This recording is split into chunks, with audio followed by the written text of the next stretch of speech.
We'd like to open this meeting of the Norwood Finance and Claims Committee on September the 22nd, 2015.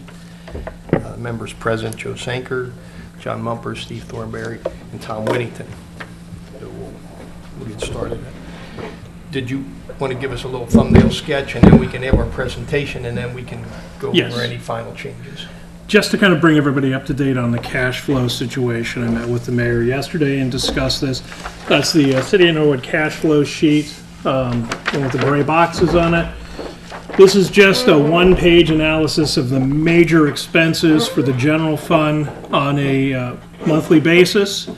Projected revenue versus actual revenue, everything's up through the end of August at this point, and then our projected expenses.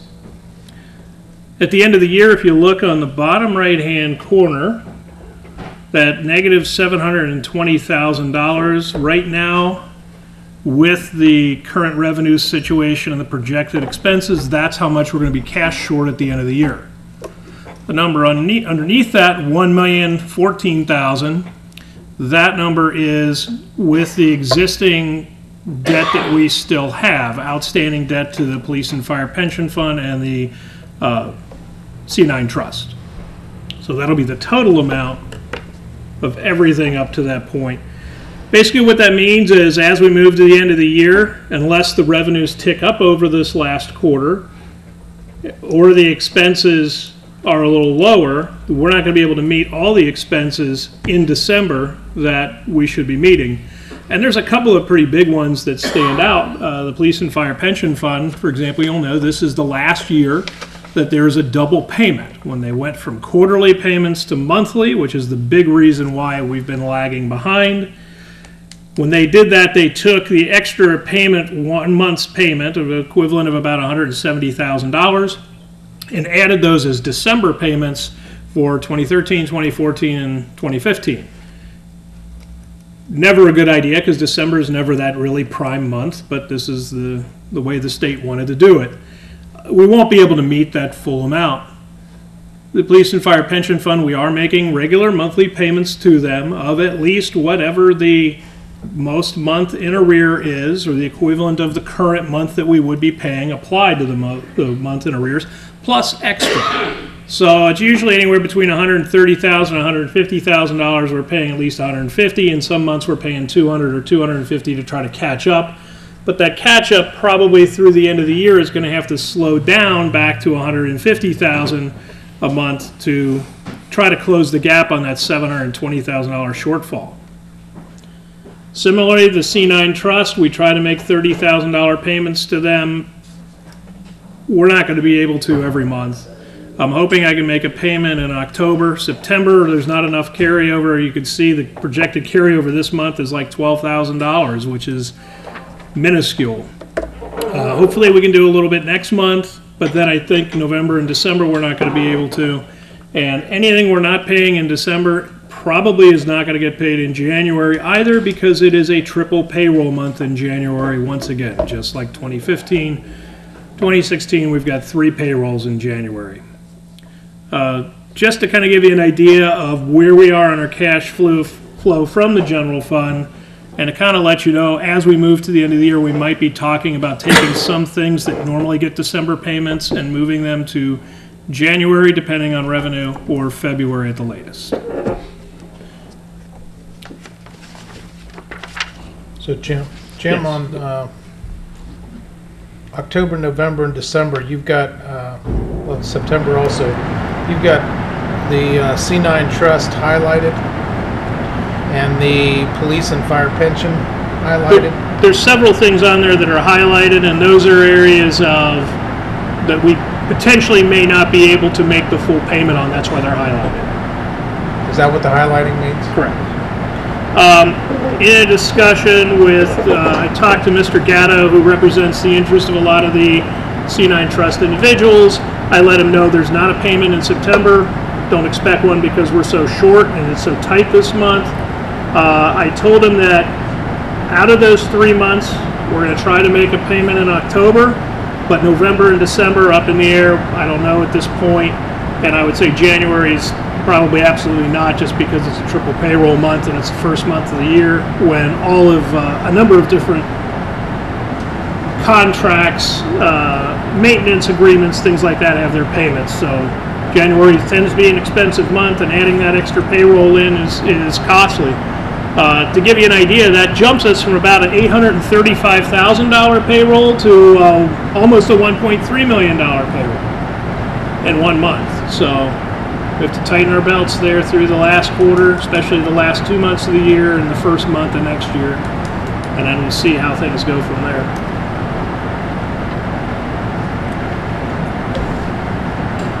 There are a few areas that I have talked to Mr. Gears and the mayor about being a little short on our reimbursements. The two big areas from the general fund, our hotel excise tax. We haven't gotten that in since April, and that's a nice $40,000 every 3 months. But for some reason, they've skipped the last 2 months, so that is being looked into. Hopefully it's just their accounting firm just hasn't sent the check in, but we'd sure like to have that, because there should be 2 more payments of about $80,000 this year. Without having that revenue in, that leaves us short. The other area is the SAFER grant. That's on this page. It looks like this. And you'll see what the projections are for each month that comes in for each one of those areas of the general fund, and how much has actually been brought in the months that they come in. And right now, the SAFER grant's $98,579 behind where it should be. Although, hopefully we'll get a nice check this month. So you get a check there every other month about? Well, yeah, it looks like we're getting one every other month, but it's not for 2 months when we're getting that. If we should be getting about $44,000 roughly each month, and you can see we got none in January, you got $44,000 in February, none in March, $44,000 in April, none in May, and then $126,000 in June, which makes up for 3 of those 4 months, and then nothing in July, and then $40,000 in August, so that's still 2 months behind, up year to date.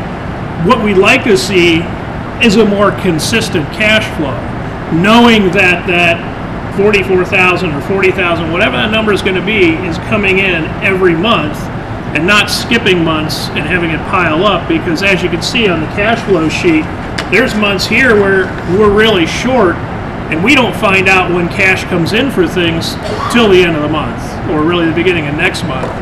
So having things consistently coming in a nice, even manner really helps. Is this actually supposed to be paid bi-monthly? Or is it supposed to be paid, you don't know how it's set up? I don't know how it's set up, but if it's being paid bi-monthly, it's not even a double month payment bi-monthly. It was Right. single month payment bi-monthly, which is not caught up. I'd like to see it done every month, but that's something we could talk about as we get into that discussion further. It's just on a month that we're projecting ending with a $12,393 carryover. This $40,000 from the hotel tax and $98,000 from the SAFER grant would come in real handy.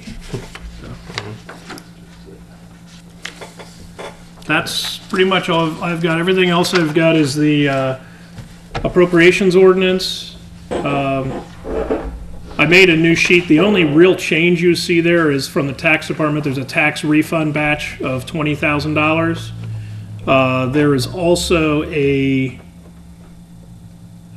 something on the tax department where they're revising and editing the tax ordinances for $2,000.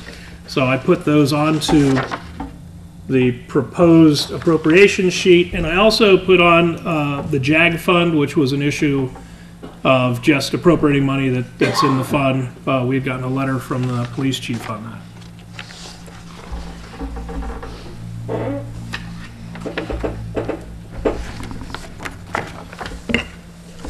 Any questions about any of that I can answer? Or? It's all the other ones that we talked about the last meeting about changing or included in this exhibit here. I didn't put the trucks in there because well, we still we need- may not see a bill for that till January or Right. February. We still need the complete details on the payment arrangements and that for Right. that too, so. But even if we ordered the trucks, chances are there's probably not going to be a payment on this year. It's probably going to be on 2016. Yep, okay. All right. So was everything else on these? Yeah, everything else is on that except for on the list that you have, the blanket PO for vehicle parts. We're just not doing the blanket POs right now. That $500 for the health department, they have $441 there. If something breaks, they can use the $441 and just write a PO for it. The evidence maintenance system under police department at the bottom of the page, I looked at those two, and frankly, there's a ton of open POs. There's even first quarter prisoner meals, second quarter prisoner meals. So I think that I was just going to have somebody from the police department look at that. I think they could close a couple of these outstanding POs out and have enough money to cover that expense. Postage is on there. Yeah, pretty much everything else is covered then. The one other thing that I wanted to mention is with the water bill. We may be facing a situation over the next 2 additional months here where the water fund fell very short of its monthly revenue. We used to do quarterly billing as a city for the water department, and they switched to monthly billing, which was good for us because we saw this nice kind of even flow of money coming in, and you could project your revenues on a month-to-month basis. But apparently the computer system had a problem with that, and a lot of citizens did. So last month they jumped back to quarterly billing, which means instead of getting kind of the whole city's payment this month, we're getting 1/3 of the city's payment this month and another third. And so it's going to take 3 months to catch that cycle up, which means we may be short on a water bill this month and next month and pay penalties with that. Although this is a self-correcting thing, and by the end of the year, it'll all kind of start to even out. It's painful for the next few months in that fund, so we really are watching those expenditures. And that could actually lead to penalties. You don't pay the water bill exactly on time, like 1 day late, you get a big penalty on it. And that's a huge bill that goes to the Cincinnati Waterworks. But that's the price of switching back to a quarterly system. And we'll have to keep in touch on that one there with the water department and Marcus is talking to them, and he's working directly with them, watching the cash flow, watching the Jane's watching what bills are going out. Marcus is approving each one just till we know how much money's coming in, because we really need to make sure payrolls hit and make sure that the water payments hit, and then pay everything else. And it might put us a little behind on a few things, but over time we'll be able to catch up. Things that won't have penalties. Yeah, the things that won't have penalties are the ones that we'll wait on.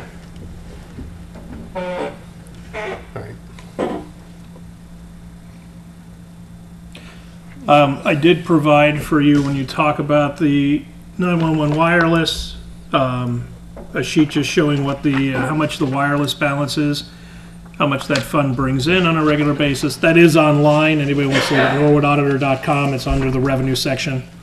I just gave one to Mr. Sanker so we can look at it. I do have one extra copy. And the hotel tax and safer grant information to go along with those discussions. Okay. And that is all I've got. Okay. And I recommend when we get to the appropriations ordinance that the Exhibit A that we have in front of us would be the one that we would vote on for approval for this evening. The ordinance itself is on the agenda, but just the Exhibit A will have to apply to or give to everybody when they get here. Okay. All right. We also had on the agenda the 911 information proposal, I guess, involving some equipment changes going on. And Tom McCabe and Chief Goodman are here to give us an explanation of what's going on and what our options are.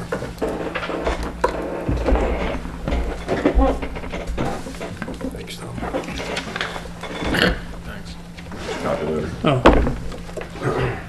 Just start off, a brief comment, then I'll let Lieutenant McCabe go into the details of it.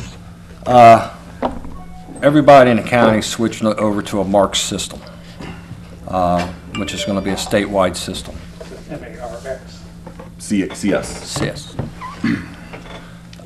The issue we have is our radios will be able to be updated to work on the marks, but our dispatch will not be able to be updated. As it stands now, the consolettes that are behind the scenes that run everything in dispatch are pretty much obsolete, and you can't get parts for it. So basically, we have two options. The first option is to contract out to the county. I don't think contracting out to Cincinnati is a viable situation because Cincinnati's never dispatched for anybody else. I think that'd be more of a nightmare than anything. To bring everybody up to date, the county was going to pass a partial tax, they didn't call it a tax, on everybody's parcels of land to subsidize the county communication systems. At the last meeting, the commissioners canned that idea because they received such a negative response from all the municipalities.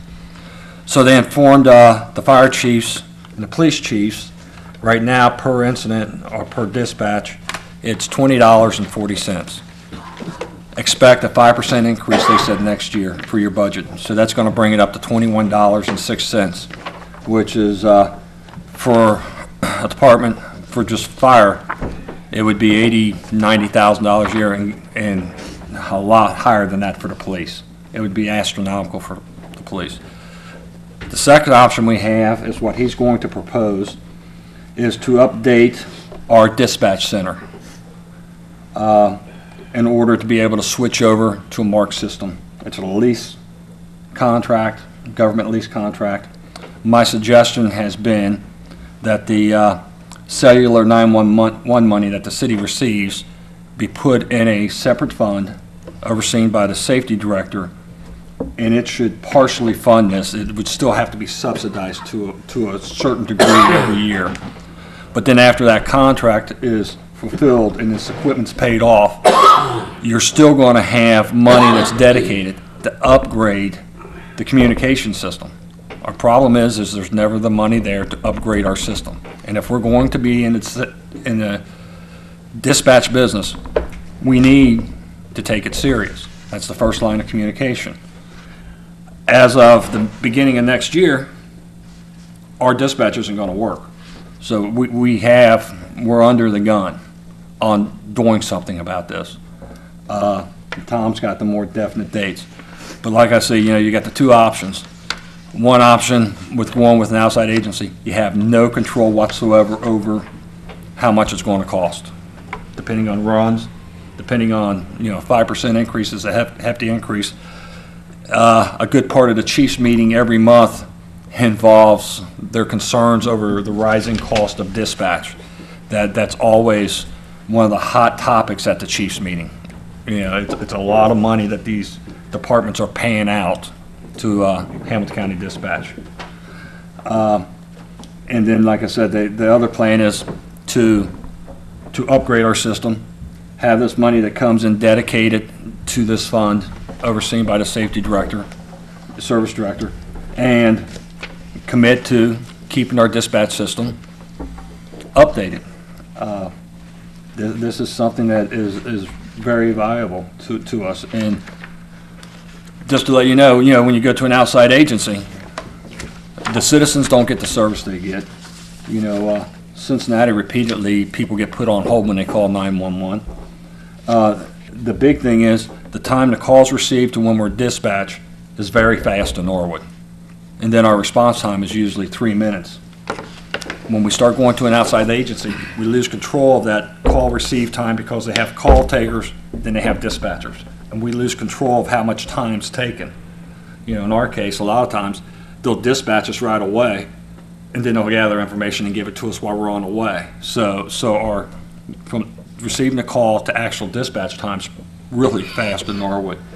So I personally think if you go with an outside agency, you're downgrading the service to the citizens of Norwood. And I think it's, I think it would be a disservice myself to the citizens, let alone the safety departments that use the service. So I'll let Lieutenant McCabe go into the details.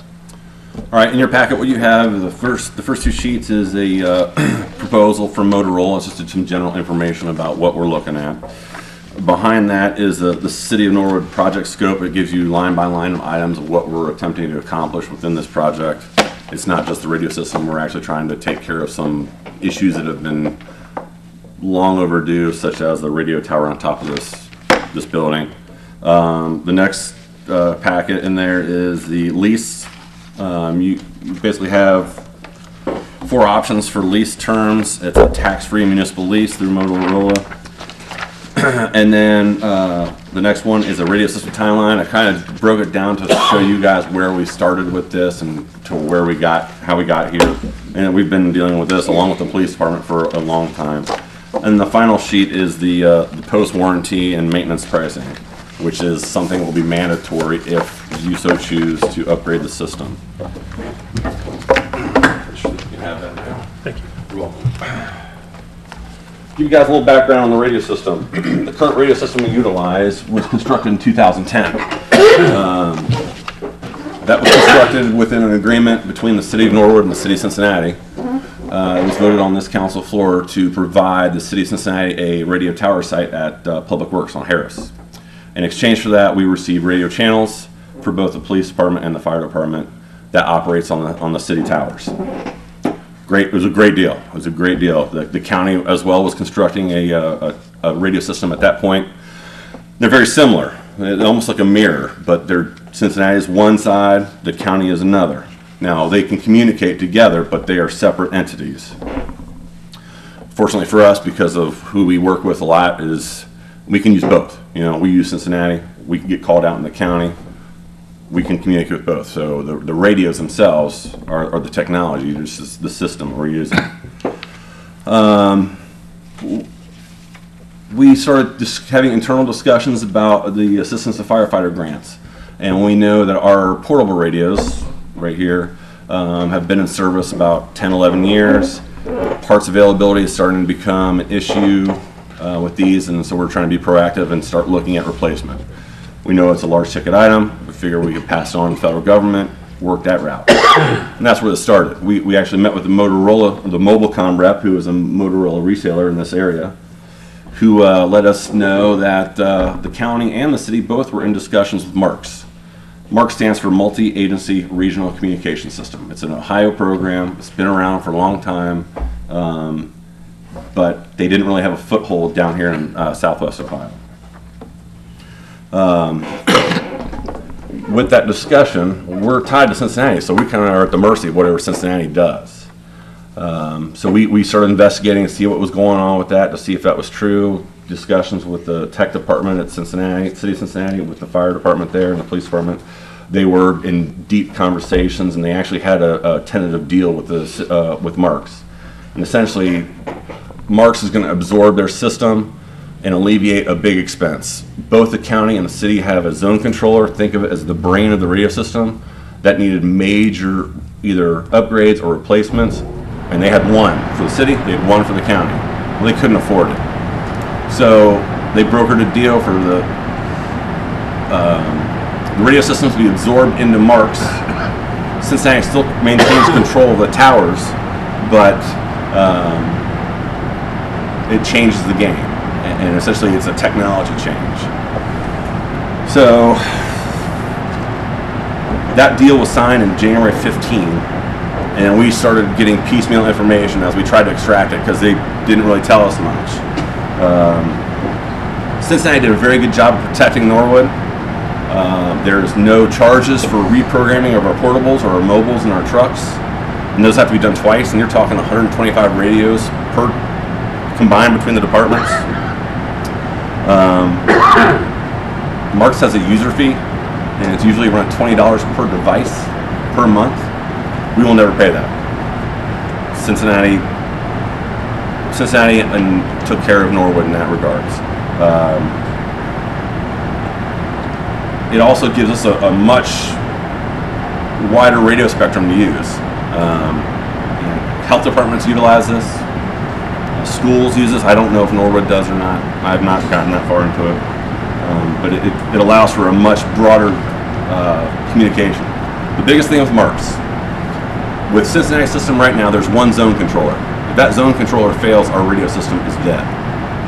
Marks has 5. They're strategically placed throughout the state. Think of it as a 5-die, place it on the state map, and that's how it works. So if 4 of the zone controllers go down, the entire system still operates off of 1. It's a redundant system. It was pretty much put in place after 9/11 because Marks was a single zone controller system. But in the preparedness arena, that was not acceptable, and they installed 5. So the chances of our radio system going down is greatly reduced because of the multiple zone controllers. Little background on our dispatch equipment. They had 2 consoles installed in 1998. At that time, that was the best equipment you could buy. The best. You couldn't get any better than that. There was a 3rd installed in June of 2000. The consoles are essentially the main working body of the dispatch center. Now, the fire department installed 2 consolettes, which are essentially the radio portion of the dispatch center. And then in 2006, the police did the same when they finally merged the 800 megahertz. Consolettes are obsolete. Parts availability is about that much. The consoles are obsolete. We actually have 1 console that is not usable and it cannot be repaired. And it's been down for a while. The problem we see is with the radio equipment is Motorola is tied to a production schedule. Once they cease production, we start seeing parts availability wane after 2 to 3 years. Everything in our dispatch center has been ceased production as of 2012, I believe. The consoles themselves were stopped producing in 2010, so we're a little bit past. So the way the system works, it's really an IP-driven system, meaning internet protocol, kind of like the phone systems installed here, and it requires connectivity via microwave or hardwired data. We met with Motorola multiple times trying to figure out what was the best. They were kind of leaning towards microwave. We've actually gotten quotations for microwave and through Cincinnati Bell for a hardwire system. Hardwire is cheaper by about half. That's a monthly cost. With the microwave system, you were looking at a build-out cost that was less than a couple $1,000s, and you were going to pay, if you decided to go this way, it would be $1,240 just for service, and that was for 5 years, and that deal would have to be renegotiated. The hardwire system through Cincinnati Bell is $650 per month, and that's a 3-year that will be renegotiated. Now, I've asked the assistant law director to do some research into right-of-way laws. The city of Cincinnati actually has a law in the books from the 1890s that essentially gives them free access to Cincinnati Bell's lines that go through the public right-of-way. There's an old fire line telegraph law, and that's what they are utilizing to gain their fiber connectivity. I have not heard back from the assistant law director about that. But $650 is actually fairly cheap for what we're looking for a hardwire connection from here to Harris Avenue. Time is of the essence.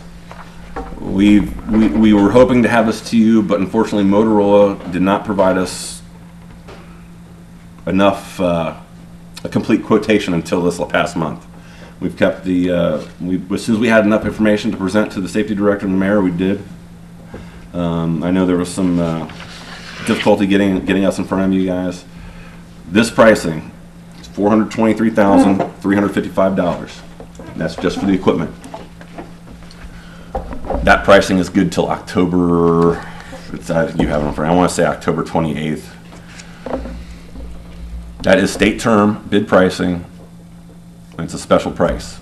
If it is not acted upon, then a price increase between 15 and 25% is what Motorola told us in our conference call. I have a question. Yes, sir. Okay, I hate to interrupt, but You're fine. So I was looking at some of your lease terms here. Yes, sir. And for example, the 7-year lease, $70,000 a year payment. But then you also have the warranty page, and it says post-warranty. That's Yes. separate. Yeah, that is, That's when, that starts day one. no. No, That when- starts a year after the a equipment. year after the equipment's installed. Yes. Okay. Yes, sir. So when he's talking about the post warranty, it's the last section of your handout. There is software upgrades costs and maintenance costs. Now we already pay maintenance costs on our dispatch. It's nowhere near what that price is. Now the dates on there say 2016. Well, if this is approved, it'd be my recommendation, the safety director, that is not installed until January 1, the first day they could touch the facility. Right. Because essentially what happens is 1 year post installs when you start paying that, and that's non-negotiable. Those are set prices. The nice thing is, you look at it, it's to 2039. That means that software and maintenance of that unit will be through 2039. I'll be long gone from there, from the fire department, you know. What we've had trouble with is they put stuff out there and they say we'll have enough parts for it until 2020. Well, come 2000 or 2012, it's gone. They don't have it. We've gotten them, the county has gotten them, and the city has gotten them to provide that pricing and guarantee software and hardware upgrades through 2039, which I think puts the city in a really good position. If you look at it, that's almost 25 years of service life for that, and we were looking at 16 for the other ones. Real quick to touch on that, the reason that's so important is the Hamilton County Communications floated bonds the last time.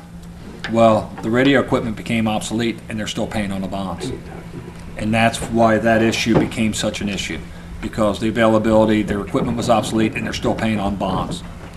So that becomes an issue. So that's, to me, the most important part is the availability. So in 10 years, we're not sitting here again saying, oh my gosh, look what we've got. And we're trying to make sure that we're operating in the best interest of the city. So this is a large investment, and we want to make sure that, you know, we're taken care of. We don't want to end up like the county did with their system. Make sure that we're good to go. The other thing about the lease, and you'll see, is the payments are in the rears. So you won't make your first payment until 1 year after lease inception. So it gives you some time to figure out that. You know, you've got 4 different options of the 3, 4, 5, or 7 year option. Interest rates are what they are. That's for the finance people to look at and see if that's a good deal or not. So you find the problem is with the system changeover, the entire Marks changeover. Motorola needs to know they told us by the end of third quarter, and I told them we're trying. You know, if we get in October, we're in the fourth quarter, that's fine, and that's fine. But they need build time. The issue becomes that the radio system changeover is going to happen at the end of first quarter of 16, and so it takes a while to get these things built and fine-tuned and ready to go.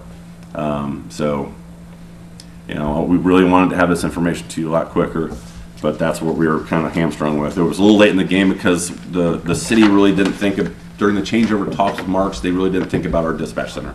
They talked about our police department, they talked about our fire department, they really just didn't make the connection. Not that they didn't really have to do anything for us, but they really, I'll commend Cincinnati, they took good care of us in regards to this. We could have had a large expense reprogramming radios, having user fees, because we're tied to the Cincinnati system. You know, the old system is essentially defunct. But This that would, 7,500 console, whatever the console is that we're Yes, sir. looking at, is that the same console that the county and the city of Cincinnati are putting in as well, or is it a smaller version, or are they all compatible with each other and compatible with our current radios and things of that nature? I don't know about if it's the same that Cincinnati's using. I know it's when we had Motorola do a site walk here and they saw how we operate and our call volume and looked at our current equipment. That's what they proposed as our best option. Now, we did confirm that with our representative from Mobilecom, who is a Motorola reseller, but he is our key guy when we talk about technology and technical specifications. He said that is absolutely the appropriate equipment for a city our size. And here's another issue to think about this. Motorola has a stranglehold. It's a monopoly of public safety radio equipment. You really don't have much choice out there. And in Cincinnati, Motorola, Mobilecom, that's who we deal with, and that's our options, unfortunately. Especially with Marks, because Marks requires certain items for tie-in, basically for our dispatch to talk to the Marks system. This is one of the requirements. It needs to be an IP system, and that's why this was selected for us. One thing in closing I'd like to add to is Tom brushed on it was, last time we got radio equipment, we got the FEMA grant for it, to pay for our radios. When it came to us, so this year we decided, with the availability of parts in the future, we applied for another FEMA grant. The good part is we haven't been told no yet. So no guarantee we're going to get it. But if we don't get it, next year we're going to put in for radios. So that's our intention, because that's a huge expense. That's how we got radios last time. And we plan on, but like I said, we're usually told no way before now. So that's not a bad thing. We haven't heard anything. So keep our fingers crossed and maybe it'll come through this year. If not, we're going to apply for them again next year. Yeah. So would they cover the full amount of this? They won't cover any of that. None of this? We didn't know about that when we applied for the grant. We're talking about our portable radios and our mobile radios and our equipment is what we're talking about on what we applied for in a FEMA grant. Like I said, when we applied for a FEMA grant, we didn't even have a clue this was going on. That's what notified us as the problem. We foresaw the issue with parts availability with the radios. Most communities have already upgraded away from what we're utilizing. And what we have is fine. It works great for us. We're able to service them still. We're still able to get parts for them, but we see what's coming down the line in the future. And so we're trying to be proactive to make sure that we get our stuff taken care of prior to us having an issue. Those are lifelines for us out in the field. And that's what we asked for this year. Kind of get us in the ball game and see where we're at. This was kind of a surprise to us when we started that talk about our radio system and the information that was provided to us, and it's really steamrolled pretty fast because when we found out that they were talking about it, it was like 2 months and they were already on board. Well, the city was on board first. The county took a little bit longer because they've got so many different hands in the pot. But it went pretty quickly for intergovernmental exchanges. So the towers, relocating the tower from Indian Mound to the city building over here, is that Well, necessary? we have an equipment room up there that we have to maintain. It has a phone line, and we're paying for phone lines and stuff. It's air conditioned, it's heated. That's all going to be moved here. So that expense of that room, it's that little shack that kind of sits up there, Yeah. that'll be obsolete. That'll Everything go will be away. moved down here. Then the tower up here, they've been on us about getting this tower down. Motorola won't even climb this tower. They won't have anything to do with this tower. So we thought, it's a huge expense to get it taken down. It needs to come down. So we included that cost in this also to remove the huge tower on top of City Hall before it falls. What's that cost roughly? Like $20,000? To remove the tower? Yeah. No, it was $50,000. You guys got a nice ladder truck. Some bolt cutters. Just If painful, I may. that's all I got to say. If I may, sometimes they'll take it down for the scrap. Yeah. Yeah, it's like, I think If the steel's there, the metal's there, and the scrap's worth it, sometimes you throw in the scrap, they'll take it down and take that off the price. I know Joe's gotten prices on it, and it's been right around $58,000, isn't it, Joe? So what sort of timing do you need from council? Like Tom said, we gotta have everything passed, signed, and everything by October 28th, when the state bid runs out. October 28th is your pricing cutoff for the price. Now, the lease agreement says in there, I believe it's October 18th.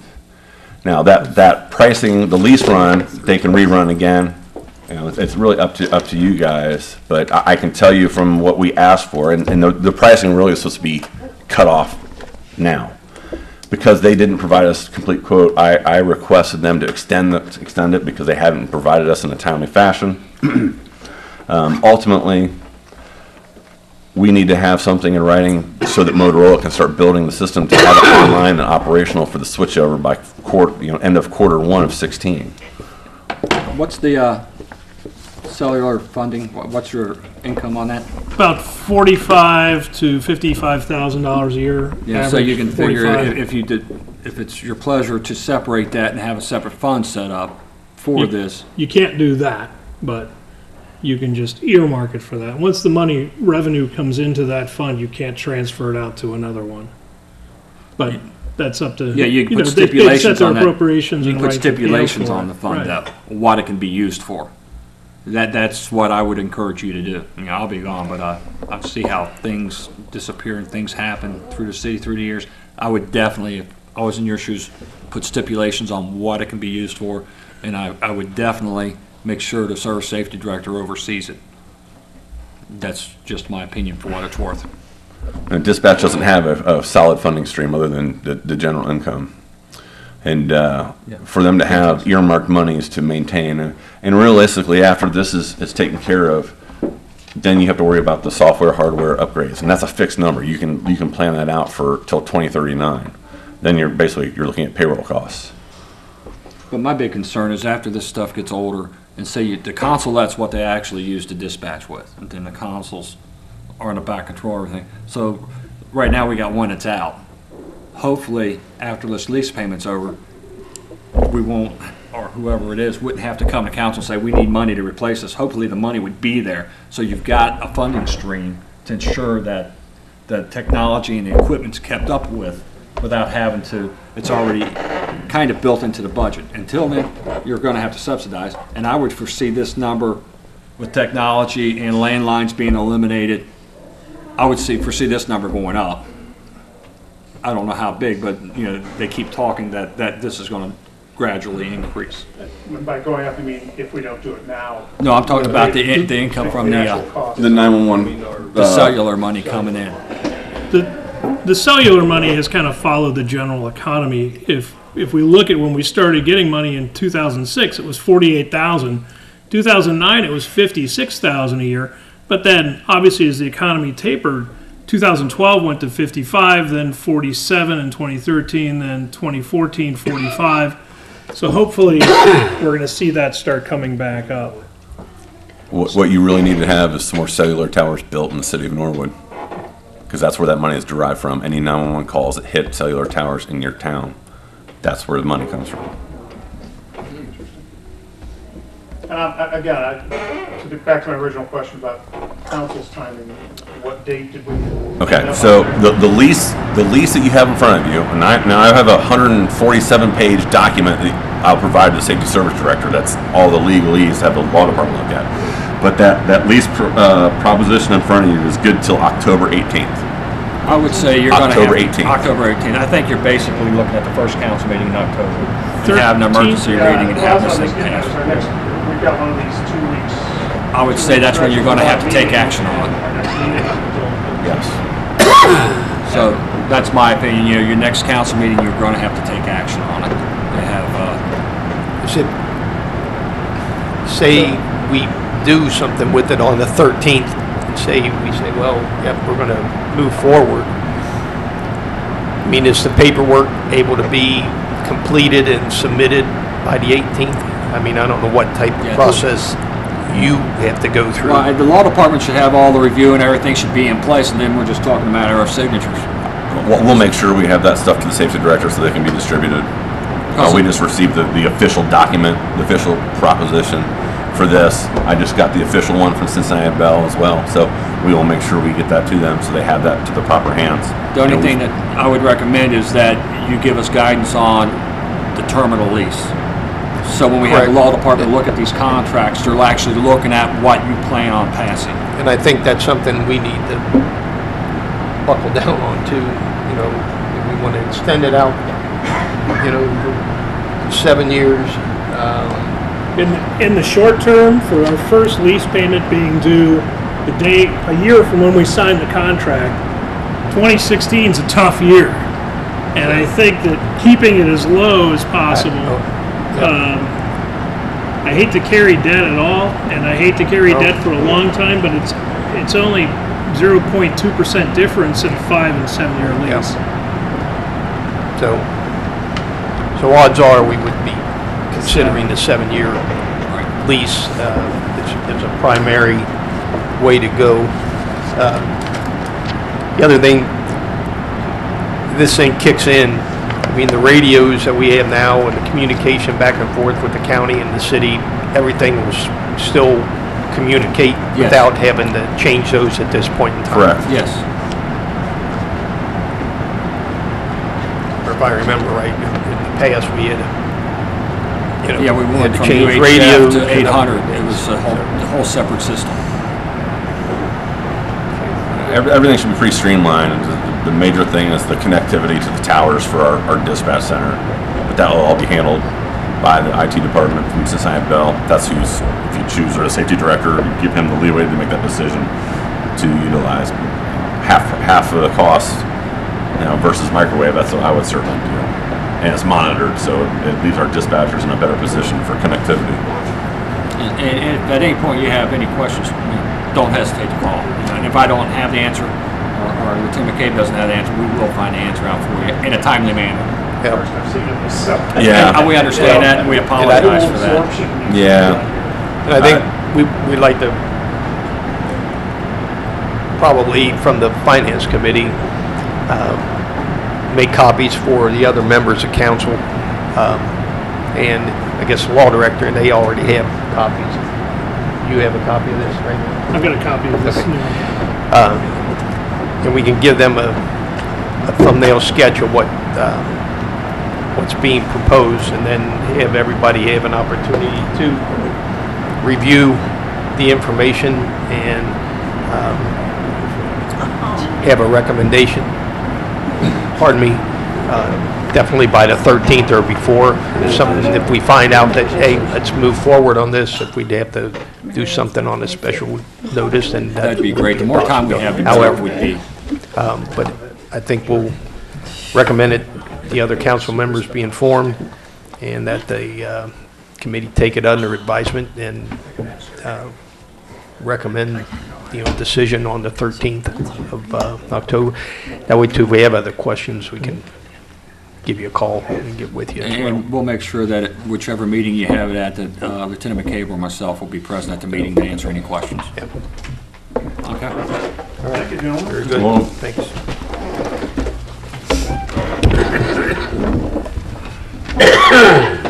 Notre Dame, huh? It was closer than I wanted it to be. Holy moly moly's. That's what you get for liking that college so much. See, it comes back to get you. Yeah. If she gets into Notre Dame, I'll work 8 jobs before we go there. Yeah, your dad was a big Notre Dame fan Yeah, too. he was alumni. He graduated. That's in what I 70. thought. So she's thinking about going in the same field he was in. So chemical engineering. All right. Well, $64,000 a year for That's what I college. thought. Nice thing is Notre Dame was a $10 billion endowment. 89% of their students Yeah. are on some sort of financial Right. assistance. Oh yeah. Absolutely. This chair keeps like falling down. Well, good luck on We got a that. year and a half. Our grades might go on in the tank. Who knows? Good for you. I thought that was funny, the two of you and your wife. Oh, geez. Ken's got copies of the attachment for the appropriations. Okay. Is approved by Finance. Do we have a Finance Committee report that you want to I'm add? writing all one here, but I don't have any forms, so I'm just using loose leaf paper. Okay. So we're going to amend to add the Finance Committee report? Yes. We And then we'll have to vote to add the. Oh, 'cause everybody else Or did. not, because no, it's already, Yeah, I didn't see why. it's already. The ordinances It's are already on there, okay.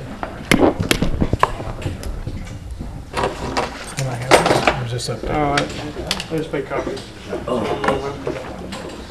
You need one? What is it? I do. Spreadsheet on what it is? For the Exhibit A for the I get it. appropriations. Yeah. Since you have to sign it, it'd be nice if you knew what was on it. It would help. A couple of the candidates, Increase thrown in like $20 on the Facebook thing. Yeah. Ken's done it, yeah, it's like, it's huge boost. I'll do it officially ended. Oh, And Steve, then also if you like all your comments to your page. I'm sorry, Pat. Thank you. Good job. Have we increased our Officially closed. certificate, Sorry. Jim? Yes.